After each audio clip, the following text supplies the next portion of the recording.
La seule règle de la guérison de la dépression, c'est pour aller mieux, il faut faire exactement ce que tu n'as pas envie de faire quand ça va mal. Et si tu souffres de dépression, il y a des chances qu'entendre ça, ça t'a piqué. Et donc on va voir ensemble pourquoi ça a provoqué cette émotion négative en toi. Et si tu veux un post par jour pour mieux gérer tes émotions, abonne-toi. Tu vas mal?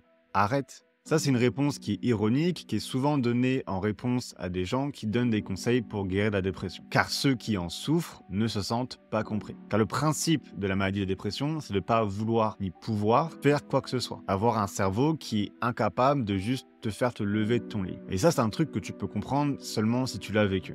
Mais il faut nuancer le propos. Il ne faut pas non plus invalider un symptôme qui est prouvé neurologiquement. Mais il faut aussi admettre qu'après une éventuelle phase critique, qui est parfois une hospitalisation, cette impossibilité totale d'action n'est plus omniprésente. Des fenêtres s'ouvrent à toi dans la journée où il devient possible de faire ces choses que tu n'as toujours pas envie de faire, mais que là, tu peux faire. Et quand ces fenêtres s'ouvrent, c'est là où tu peux te faire le plus beau cadeau. Tu peux te faire à toi-même la discipline. L'action de faire malgré la dissonance émotionnelle et la lacune dopaminergique. Et c'est là où l'état d'esprit, si t'as la flemme, fais-le quand même, devient déjà légitime, mais surtout nécessaire. En fait. Maintenant, l'action que tu vas effectuer doit être adaptée à la marge que te donne cette fenêtre. Si tu te sens d'aller au sport, go, mais si tu sens que ok, tu as une fenêtre de motivation qui s'ouvre, mais qui n'est pas assez pour faire, un bon conseil que je peux donner, c'est de voir ce que tu peux ne pas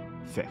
Ne pas commander McDo, ne pas prendre une drogue récréative, ne pas scroller sur ton téléphone, toutes ces choses qui épuisent tes réserves cérébrales. Et franchement, c'est un peu le point de départ, cette étape. En général, tu vas commencer par ça, puis tu vas sentir l'envie de faire une balade, par exemple, ou de te faire un bon plat équilibré. Et là, du coup, tu as une petite boule de neige que tu peux commencer à faire rouler pour avoir un bon momentum.